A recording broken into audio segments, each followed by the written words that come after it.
Bollywood.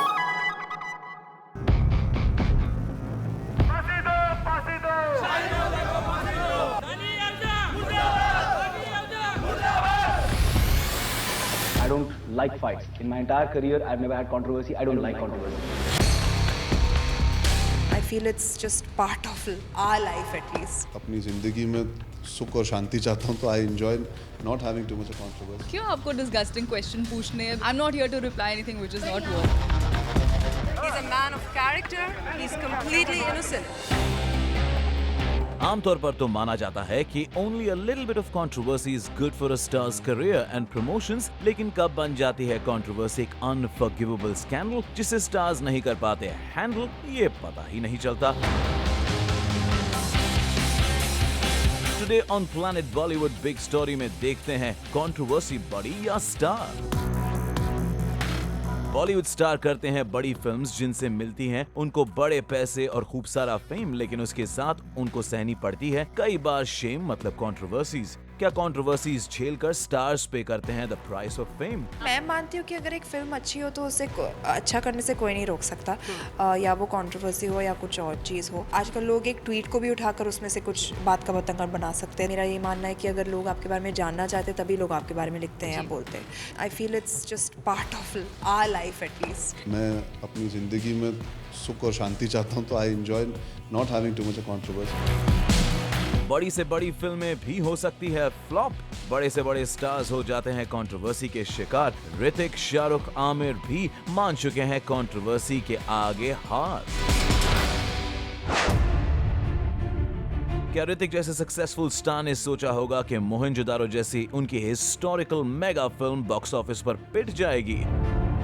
शायद इसका डर ऋतिक को पहले से था, क्योंकि कंगना का नाम लीगल बैटल की वजह से ऋतिक के साथ जबरदस्त तरीके से जुड़ गया था।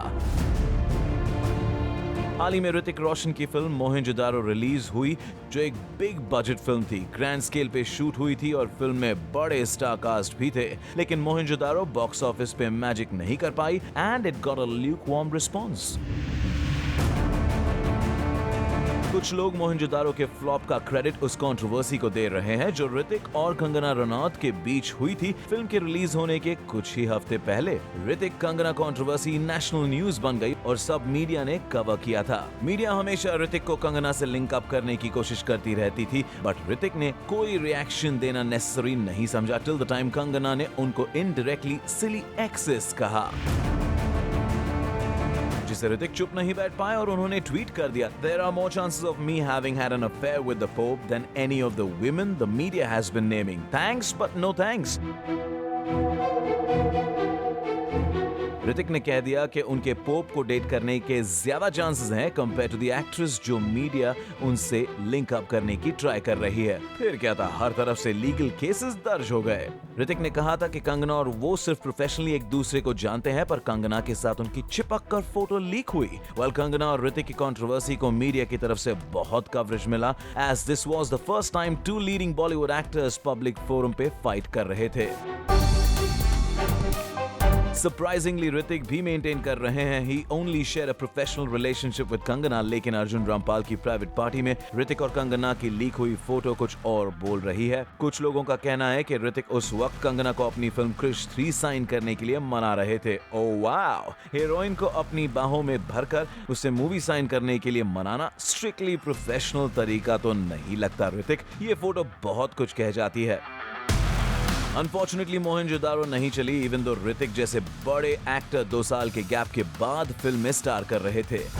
यस, ऋतिक और कंगना की कंट्रोवर्सी का बहुत बड़ा हाथ है इसमें। In fact if we look back a few months ago, ऐसी भी न्यूज आई थी कि ऋतिक के जो डायरेक्टर हैं मोहनजोदारो के, Ashutosh, he was pretty upset कि ऋतिक की ये स्कैंडल को इतनी सारी हवा मिल रही थी। एंड अगर हम सोर्सेज को माने तो आशुतोष ने ऋतिक के डैड को तक जाके ये कहा था कि listen, you know what, Hrithik needs to end this because otherwise my movie is going to get affected. And वही हुआ। पूरा जो ध्यान है वो ऋतिक की कंट्रोवर्सी से निकला ही नहीं। कंगना ने तो सिर्फ एक वर्ड कहा जब उनसे पूछा गया मोहनजोदारो और Rustam. She said Rustam, only one word, and it's not that Kangana has made this movie a hit or a flop, but yes, पूरी attention दोबारा उस controversy पे चली गई।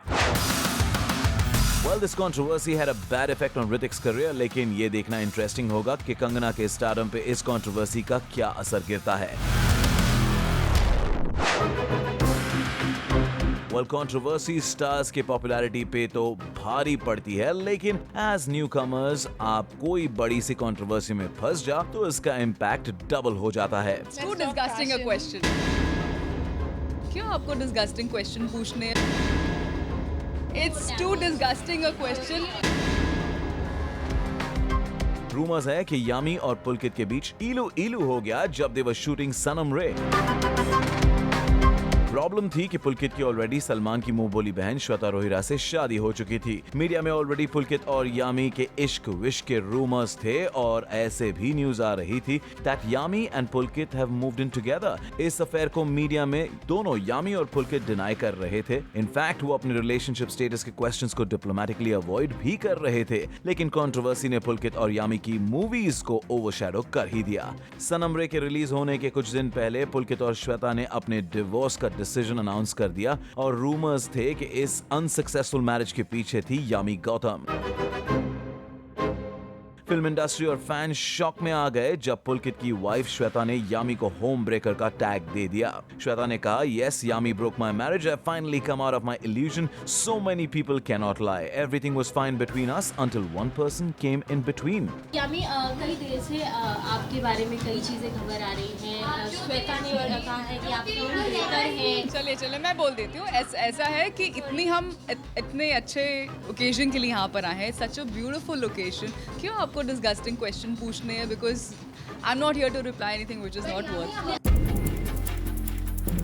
अपेरेंटली इतनी नेगेटिव पब्लिसिटी के कारण यामी ने अपने आप पुलकित से थोड़ा दूर कर दिया। खबर ये भी है कि यामी और पुलकित एक दूसरे के साथ रोमांटिक फिल्म करने से डर रहे हैं। शायद उनको इस बात की घबराहट है कि जो कंट्रोवर्सी ठंडी हो गई वो वापस फ्रंट पेज की न्यूज न बन जाए। रिसेंट कंट्रोवर्सी में सलमान के प्रोटेजी सूरज पंचोली भी फंसे थे when जिया खान, जो उनकी गर्लफ्रेंड थी, कमिटेड सुसाइड। जिया की मॉम ने अपनी बेटी की मौत का इल्जाम लगाया सूरज पे और हैंडसम सूरज, जो अपने डेब्यू के इंतजार में थे, पहुंच गए जेल। यानी कि हीरो के टैग से पहले सूरज को कंट्रोवर्सी का टैग लग गया। सूरज के डैड आदित्य पंचोली कंट्रोवर्सीज के लिए हैं ही मशहूर और बेचारे सूरज ने ये कंट्रोवर्सीज मानो तो इनहेरिट ही कर दी थी। जब जिया ने सुसाइड कमिट किया तो काफी सारी उंगली सूरज पे उठी, जिससे सूरज की फिल्म हीरो पे बहुत असर हुआ। सूरज को इस कंट्रोवर्सी ने फिल्म के रिलीज होने से पहले ही काफी नेगेटिव पब्लिसिटी बटोर ली। इवन तो बॉलीवुड के भाईजान सलमान ने फिल्म का एक सॉन्ग गाया था, लेकिन वो भी फिल्म को बॉक्स ऑफिस सक्सेस नहीं दिला पाया। सूरज को सलमान खान ने लॉन्च किया, सलमान खान ने सूरज के लिए गाना गाया। The controversy was too fresh, just a little before Suraj's debut launch Hero. So yes, वो association like I said before हो जाती है। तो सूरज के साथ भी वही हो गया। The controversy at that time had become bigger than the movie. But given time, Suraj will get over it. In fact, there is no negative image going for Suraj. In the past, ऐसे काफी सारे controversies हुए हैं जिन्होंने काफी सारे career पर breaks लगा दिए। किसी ना किसी को तो स्टैंड लेना पड़ेगा। I think what I am doing right now is for that reason. Media को बुलाकर मैं सबसे बात कर रहा हूँ। I want to take a stand on this issue. He was pushing me to an edge and I was upset and I said that okay damn it, if you want, he said I want to fight you. So I said come, I am ready to fight, just know that I am a boxing champ. तो मालूम है तू किससे बात कर रहा है? He started screaming, shouting. I said don't talk Salman, you want to fight, fight, come and see me right now, I am waiting. I opened this main gate of mine and I stood outside on the road and I waited. He said he was going to come here and he was going to kill me and I was going to regret this day. अगर आपको याद है, the infamous controversy जिधर फंसे थे बॉलीवुड के big name Salman, Aishwarya और विवेक ओबरॉय। विवेक ओबरॉय अपनी फिल्म्स के बारे में कम और सलमान के खिलाफ रखी प्रेस कॉन्फ्रेंस के लिए ज्यादा जाने जाते हैं, जहां विवेक ने अक्यूज किया सलमान को फॉर मेकिंग 41 एंग्री कॉल्स और allegedly सलमान को गुस्सा आया था विवेक और ऐश्वर्या के लिंकअप पर। हुआ ये, विवेक की कई फिल्म्स आई और गई, विवेक की शादी भी हो गई और उनकी फैमिली भी बढ़ गई, लेकिन उनकी सलमान वाली कंट्रोवर्सी उनको हॉन्ट करती रही। विवेक, जिन्होंने अपना बॉलीवुड डेब्यू किया था कंपनी से, इंडस्ट्री के very promising and upcoming actor थे। कंपनी के लिए उन्हें अवार्ड्स भी मिले और सेम ईयर रिलीज साथिया ने उनको इंस्टेंट स्टारडम दे दिया। विवेक को जितनी जल्दी स्टारडम मिली थी, उतनी ही जल्दी उनसे वो स्टारडम छीन ली गई। पहले विवेक स्टार्टिंग ऑफ द करियर में पावरफुल और इंपॉर्टेंट रोल करते हुए दिखते थे, वो आजकल शायद इस कंट्रोवर्सी की वजह से सेक्स कॉमेडीज करते हुए दिख रहे हैं। इसकी वजह से लोग सलमान खान के साथ झगड़े को भी मानते हैं। आज 13 साल हो गए हैं and we are still talking about it. Obviously, that has been the biggest and the most impacting thing, unfortunately, in a negative way for Vivek Oberoi. He's quite talented. He was quite promising. But जब से उनका और सलमान का problem हुआ, उसके बाद जब भी विवेक ओबरॉय का मेंशन होता है, people immediately think Salman, Aishwarya, oh, Vivek's problem with Salman. Yes, ये बात सच है कि बॉलीवुड वाले भी सलमान से डरते हैं, but विवेक ऑल्सो रियलाइजेस कि ये जो कंट्रोवर्सी है उनको बहुत भारी पड़ी। विवेक की ये प्रेस कॉन्फ्रेंस उन पे ही भारी पड़ी। पूरी इंडस्ट्री ने उन्हें काफी टाइम तक अवॉइड किया। डायरेक्टर्स और प्रोड्यूसर्स सलमान के डर से विवेक को साइन करने से कतराने लगे और जो एक्टर एक सुपरस्टार बन सकता था किधर साइडलाइन हो गया। और कुछ जूसी कंट्रोवर्सीज जिन्होंने बॉलीवुड के तेज करियर्स को कर दिया है तबाह, लेकिन एक ब्रेक के बाद। Planet Bollywood. Planet Bollywood.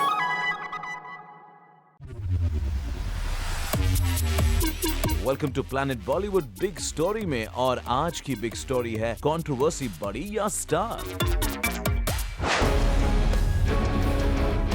Aamir Khan भी किसी से पीछे नहीं है कंट्रोवर्सी के मामले में। आमिर के कंट्रोवर्सीज के किस्से अभी तक लोगों के दिमाग में ताजा है। जब आमिर की फिल्म फना रिलीज हुई थी तब एक और कंट्रोवर्सी पैदा हो गई, जिधर आमिर ने 2006 में मेधा पाटकर के साथ नर्मदा डैम की हाइट बढ़ाने से आपत्ति की थी, लेकिन ये दावा उनको भारी पड़ा जब गुजरात गवर्नमेंट ने उनकी फिल्म फना को गुजरात में बैन कर दिया, which affected the box office collection. Aamir का एक कंट्रोवर्शियल कमेंट पड़ा उनको बहुत ही महंगा। आमिर को अपने ब्रांड एंडोर्समेंट से हाथ धोना पड़ा। आमिर खान जाने जाते हैं अपने ओपिनियन को खुलकर बोलने के लिए, और रिसेंटली एक्टर के इंटॉलरेंस रिमार्क ने हर मीडिया पे हेडलाइंस बना दी जब उन्होंने अपनी चिंता बताई regarding growing intolerance in India. ये तो हमें बाद में ही पता चलेगा कि आखिर आमिर की ये इंटॉलरेंस कंट्रोवर्सी उनकी फिल्म दंगल पे क्या असर दिखाती है, लेकिन आमिर की ये कंट्रोवर्सी ने शाहरुख की फिल्म दिलवाले पे बहुत इफेक्ट किया। अदरवाइज स्मार्ट, विटी और डिप्लोमेटिक स्टार शाहरुख खान ने अपने करियर की सबसे बड़ी भूल की जब उन्होंने कहा कि इंडियंस आर इंटॉलरेंट। इस बात को उनके फैंस ने कुछ खास सीरियसली नहीं लिया। कुछ चिंगारियां जरूर उठी, लेकिन उन चिंगारियों में तेल डालने का काम आमिर खान ने किया और शाहरुख के करियर को आग लग गई। अपैरेंटली आमिर ने ये तक कह डाला कि इंडिया में इतना इंटॉलरेंस बढ़ रहा है कि वो देश छोड़कर चले जाएंगे। जब आमिर ने ये बात कही तो पब्लिक का फोकस अचानक शाहरुख पर भी शिफ्ट हुआ और दोनों खान्स को सोशल मीडिया पर हाइपर नेशनलिस्ट्स ने टारगेट किया। पोस्ट पर पोस्ट में आमिर और शाहरुख के मूवी को बॉयकॉट करने की बात हुई, लेकिन आमिर की फिल्म दंगल तो अभी रिलीज भी नहीं हुई थी and the soft target was obviously Shahrukh. Shahrukh की फिल्म दिलवाले को सबसे पहले ब्लैकलिस्ट किया गया। Shahrukh tried his best to save the situation by saying India is very tolerant, हमारे देश में कुछ गड़बड़ नहीं है, मैंने अगर कुछ गलत कहा है तो मुझे माफ कर दो, लेकिन मेरी फिल्म को बॉयकॉट मत करो क्योंकि इसमें सबकी मेहनत लगी है। लेकिन पब्लिक ने शाहरुख के अपॉलॉजी को सीरियसली नहीं लिया और फिल्म दिलवाले बॉम्ब हो गई।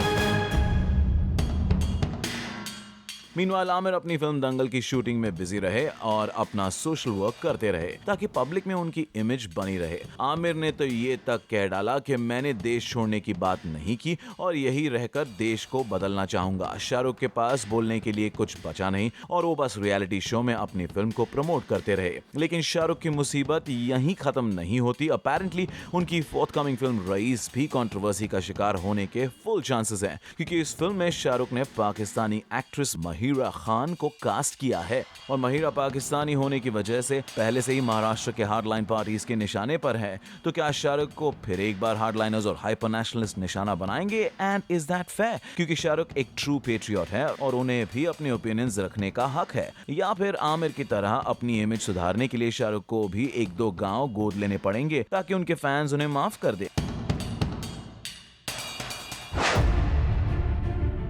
सिर्फ बॉलीवुड के एक्टर्स ही अपनी कंट्रोवर्सीज के लिए मशहूर नहीं है, बॉलीवुड सिंगर्स और कंपोजर्स भी काफी सीरियस कंट्रोवर्सीज में फंसे हैं। यो हनी सिंह एक टाइम पे बॉलीवुड में ट्रेंड बन चुके थे।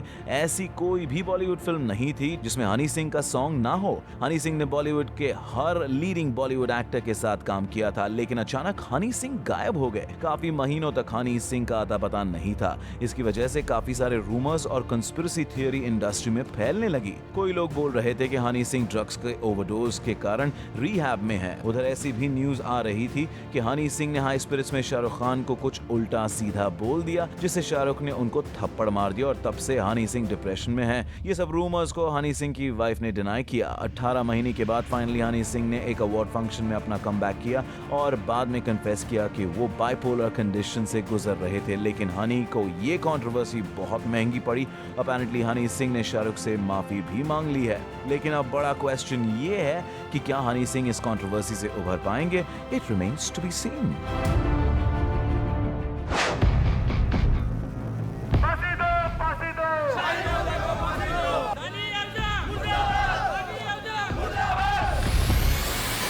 शाइनी आहूजा, जिन्होंने हजारों ख्वाहिशें ऐसे, गैंगस्टर और लाइफ इन अ मेट्रो जैसी अक्लेम्ड मूवी की थी, वो भी बने कंट्रोवर्सी के शिकार। 2009 में शाइनी की मेड ने लगाया उन पे रेप के चार्जेस। शाइनी के हिसाब से कंसेंशुअल सेक्स था। शाइनी की वाइफ ने भी उनकी साइड लेते हुए कहा कि उनके हस्बैंड को ये स्कैंडल में फंसाया गया है। Nothing more to say. He's completely innocent.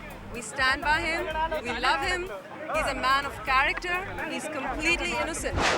Shiney jail भी होके आए और recently Anees Bazmee directed welcome back में भी दिखे थे एक साइड रोल में। शाइनी आहूजा एक वक्त पर प्रॉमिसिंग स्टार थे, लेकिन इस कंट्रोवर्सी की कीमत वो अब तक चुका रहे हैं।